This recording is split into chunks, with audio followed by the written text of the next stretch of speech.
তো আমার হাজব্যান্ডের শরীর খারাপ হয়েছিল, তো এখন ডাক্তার দেখাতে নিয়ে যাচ্ছি। এখন ঠিক আছে, কিন্তু সুগার প্রেশার কেমন আছে ওটা দেখাবার জন্য সুদীপ ব্যানার্জিকে দেখাতে যাচ্ছি। তো চলুন। গুড মর্নিং এভরিওয়ান, আশা করি আপনারা সবাই সুস্থ আছেন, ভালো আছেন। তো মা এখানে বাবাকে নিয়ে ডাক্তারের কাছে গেল। কদিন ধরে বাবার শরীরটা একটু খারাপ ছিল, আপনারা যারা আগে ব্লগগুলো দেখেছেন তারা জানতে পারবেন। তো বাবার মাথাটা ঘুরছিল খুব কদিন ধরে, একদিন অবস্থা খুবই খারাপ হয়ে গেছিলো, বাবা একবার উঠতেই পারছিল না। তো তখন আমি বর্ধমান থেকে ওখরা চলে গিয়েছিলাম। এখন একটু ভালো আছে, তার জন্য ডাক্তারটা দেখাতে যেতে পারছে। আর একটাও রিজনে দেখাতে যাচ্ছে সুগারের জন্য। তো ডাক্তার দেখার পর মোটামুটি ভালোই বললো, সুগার নিয়ে তেমন কোনো টেনশন করতে বললো না। একটা মেডিসিন দিয়েছে, এমন নয় যে বললো যে সুগারের মেডিসিন একবার খেলে আপনাকে সারা বছর সারা জীবন খেয়ে যেতে হবে। একটা টাইম পর সুগারের মেডিসিন অবশ্যই ছেড়ে দেওয়া যায়। অনেকে যারা বলে যে সুগারের মেডিসিন একবার ধরলে আর ছাড়া যায় না, তারা পুরো ভুল কথা বলে।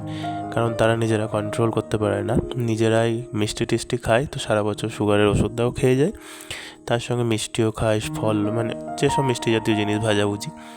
কিন্তু বাবা যেহেতু কন্ট্রোল করতে পারে, তো বাবাকে কদিন মানে 3-4 মাস মতো বলেছে খেতে, তারপরে ডিসকন্টিনিউ করে দিতে বলেছে।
আর এখানে মার স্পেশাল যেটা বানাতে পারে ডিশ, দই বড়া বানাতে শুরু করে দিয়েছে। যদিও এই দই বড়ার একটা বড়াও আমি পাইনি, এটা মা আগের বার যখন ওখরা গিয়েছিল তখন বানিয়েছিল। আর সবটা নিজে খেয়েছে, বাবা খেয়েছে, আর ওনায় রিয়ান টিয়ান খেয়েছে। আমি একটাও পাইনি। আমি মা যতবারই দই বড়া করে তখনই পাই না, শুধু দেখি যে দই বড়াটা করছে, ভিডিওতে দেখি। সে উল্লাস হোক আর ওখরা হোক, দুটো জায়গার মধ্যেই। আসলে দই বড়া বানালে বা মা কিছু স্পেশাল কিছু বানালে এমনই মানে সিচুয়েশান হয়ে যায়, তখন সেটা আমি খেতে পাই না, বা সেটা রেখে অন্য কোথাও চলে যেতে হয়। হয়তো ওখরাতে সেটা বানাচ্ছে, তখন আমার বর্ধমানে চলে আসতে হয়, অথবা বর্ধমানে যেটা বানাচ্ছে হয়তো ওখরাতে চলে যেতে হয় আমাকে। কিন্তু মা দই বড়া ছাড়াও খুব ভালো মোমো বানাতে পারে, সে ভেজ হোক চিকেন হোক, আর হচ্ছে কেক বানাতে পারে। ওই দুটো আমি খেয়েছি, একবার মোমো তো প্রাণ ভরে খেয়ে নিয়েছি, আর কেকটা অনেকবারই খেয়েছি।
আর এই যে বৃষ্টি শুরু হয়ে গেছে, আর মাকে তো জানেনই আপনারা, আমি মা দুজনাই গাছ পাগল। তো বৃষ্টির মধ্যেও মা কিছু কিছু গাছগুলোকে তুলে দিচ্ছে, মানে আগাছা যেগুলো হয়েছে, কারণ গোড়াগুলো নরম হয়েছে, তো আগাছাগুলো তুলতে সুবিধা হচ্ছে।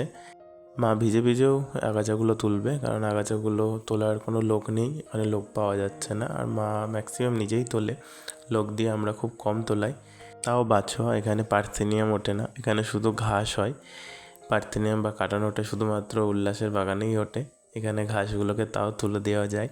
তো ভিডিওটার মধ্যে যদি ভালো কিছু লেগে থাকে অবশ্যই একটা লাইক করে দেবেন।